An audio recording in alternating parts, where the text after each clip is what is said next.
ईशा मालविया की फिसली जुबान, रिंकू धवन को कहा अपनी शादी तो संभाल नहीं पाई।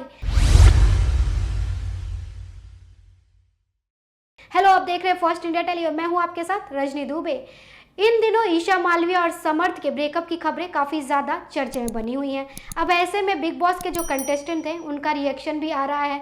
अभी हाल में रिंकू धवन ने ईशा मालविया और समर्थ के ब्रेकअप पर कुछ ऐसी बात कही थी जो ईशा मालविया को काफ़ी ज़्यादा चुभी थी और अब उनका गुस्सा फूटा है रिंकू धवन पर और रिंकू धवन को उन्होंने बहुत बड़ी बात कह दी है। ईशा मालविया ने यहाँ तक कह दिया कि उनसे उनकी शादी तो संभली नहीं, मुझे नसीहत दे रही हैं। तो चलिए आपको बताते हैं आखिर क्या कुछ कहा है गुस्से गुस्से में ईशा मालविया ने। दरअसल एक इंटरव्यू में ईशा ने रिंकू पर गुस्सा निकाला और कहा कि वो खुद तलाकशुदा हैं और अपना रिश्ता संभाल नहीं पाई। अब वो 20 साल की लड़की पर कमेंट कर रही हैं। हाँ, हम यंगस्टर हैं, हमारा ब्रेकअप होता है, हम रिलेशनशिप में आते हैं, लेकिन वह तो तलाकशुदा हैं। मुझे ऐसा नहीं बोलना चाहिए था, लेकिन उन्हें भी दूसरों पर कमेंट नहीं करना चाहिए क्योंकि वो खुद की शादी नहीं संभाल पाई। चलिए अब आपको ये बताते हैं कि आखिर रिंकू धवन ने समर्थ और ईशा के ब्रेकअप पर क्या कुछ कहा था। रिंकू ने एक इंटरव्यू में कहा था कि मैं सरप्राइज नहीं हूँ, मुझे पता था ऐसा होगा। मैंने समर्थ के साथ एक लड़ाई के दौरान कहा था कि 6 महीने के अंदर तुम अखबार में पढ़ोगे कि ईशा किसी और के साथ है।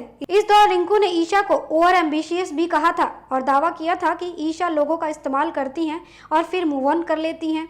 रिंकू ने कहा था वो बहुत ही एम्बिशियस लड़की है, इसमें कुछ गलत नहीं है, जो जब तक काम आए तब तक ठीक है, फिर तो चलते जाओ। रिंकू धवन ने कहा था कि आजकल की जो यंग जनरेशन है वो जल्दी मूव ऑन हो जाती है। अब इन सारी बातों पर ईशा मालविया ने रिंकू धवन पर अपनी भड़ास निकाली है और यहाँ तक कह दिया है वो तो तलाकशुदा हैं, उन्हें मुझ पर बोलने का कोई हक नहीं है, अपनी शादी तो वो संभाल नहीं पाई, मुझे नसीहत दे रही हैं।